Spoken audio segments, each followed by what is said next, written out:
Ngayon tag-init, kanya-kanya tayong hanap ng paraan para mapawi ang matinding alinsangan. Magtampisaw sa dagat at swimming pool, mamasyal sa mall, at uminom ng malamig na inumin. Pero kung ang hanap nyo ay pamatig-uhaw na hindi nakaka-guilty kahit makarami, ito na ang sagot sa nanunuyo nyong lalamunan. Tikman ang pambatong inumin ng Baclaran. Lemon, calamansi, strawberry, cucumber, at guyabano. Ilang prutas at gulay na kapag sinamahan ng katas ng sugarcane o tubo, instant palamig na healthy raw for the body. Ideya ito ng Bicolanong negosyanteng si Dan Reb.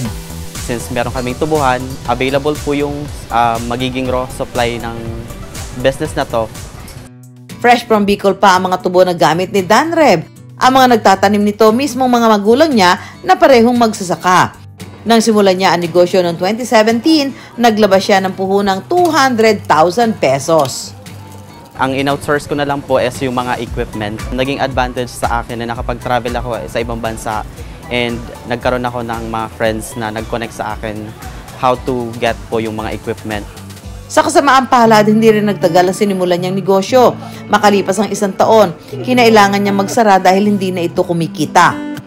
Pero hindi nawala ng pag-asa si Dan Reb. Ginamit niya ang pagkakataong ito para ma-improve pa ang produkto. Of course, nag-focus po kami sa improvement and development po ng flavors. Natutunan din po namin yung mga way to preserve yung para ma-maintain yung sugarcane since galing pa po ng province.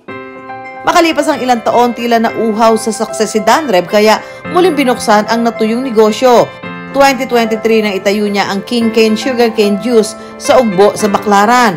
At hindi nagtagal, mula sa wala, unti-unti na itong dinagsa.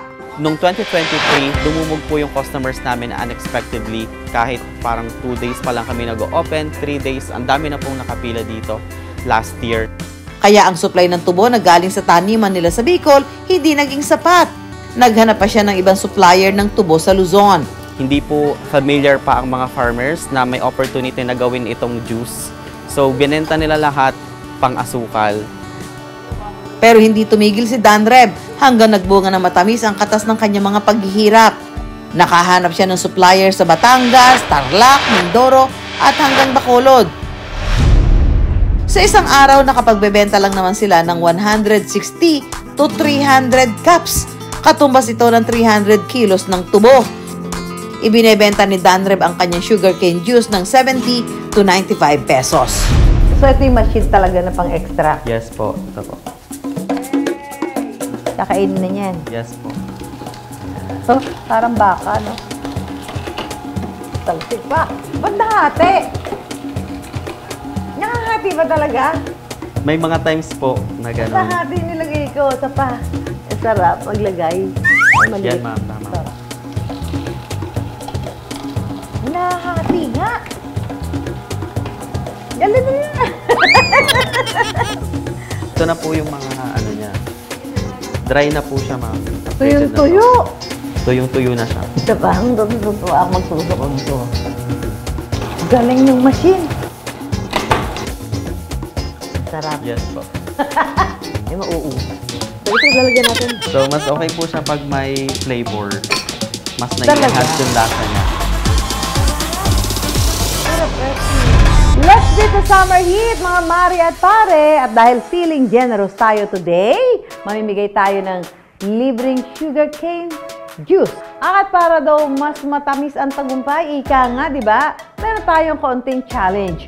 Kailangan lang i-shoot ang tubo dito sa basket na ito. Ready na ba kayo? Gina, go! Let's do this! Ito si ate, mukhang init na kanina pa hinihintay yung ka-text niya. Te, gusto mo ng libreng sugarcane juice? Yes po. Init di ba? Pero teka lang, hindi libre agad yan. Teka lang, may challenge tayo. Okay, ready ka na? Kailangan ma-shoot mo yan, ha? Game! 1, 2, 3, go! Ah! Wala ka effort! O sige, tikman mo na to. Ang sarap po. Pasado sa'yo. Yes, super po. Oh, super! Thank you! 1, 2, 3. Ay! Go! Baka! Kuya, ikaw nga muna! Hindi. Ay, dahil dyan, meron kang sugar kay Jules. Ikaw, try mo ulit. Uuwi kang luhaan. Ayan! Sige, sige. O, try nyo na. Sarap po. Natural na natural po. Talaga? 1, 2, 3, go! Oh! Walang ka-effort! Ayan, tikman mo na itong ating katas ng tubo. Pure. Ano lasa? Tamis ma'am, tsaka sarap. Sarap ano? Tuwing off-peak season, tumikita si Danreb ng 30,000 to 40,000 pesos monthly. Pero tuwing tag-init, bumubuhos ang kita na umaabot ng 50 to 60,000 pesos kada buwan. Nakapagpundar na rin siya ng additional equipment. Kaya nito lang nakaraang taon, open na rin sila for events. Own the go drink for any occasion? Sagot niya na kayo. Kahit papaano po, meron na rin kaming naipon sa bangko. And then, exactly a year ago po, nakapag-start ulit ako ng isa pang branch. Nakakapag-travel na rin po kami nang hindi kami masyadong nag-worry about sa budget. Paunti-unti po, natatapos na rin yung bahay namin. Marirelease na yung sasakyan ko. Sabi nga, love is sweeter the second time around. True rin daw yan sa pagninegosyo.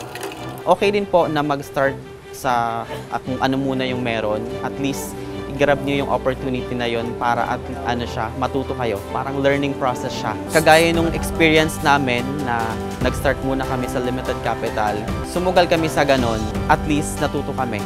And then, pag nakaipon kayo, upgrade, mag-save, para at least kung sakaling ma-encounter nyo yung mga challenges, meron kayong backup pang sustain ng business. Walang instant success. Kailangan mo nang busugin sa tiwala at karanasan ang punla bago tumubo ang pag-asa. Maghintay at magtiyaga hanggang maging handa at karapat-dapat sa pag-ani ng bumubuhos na biyaya.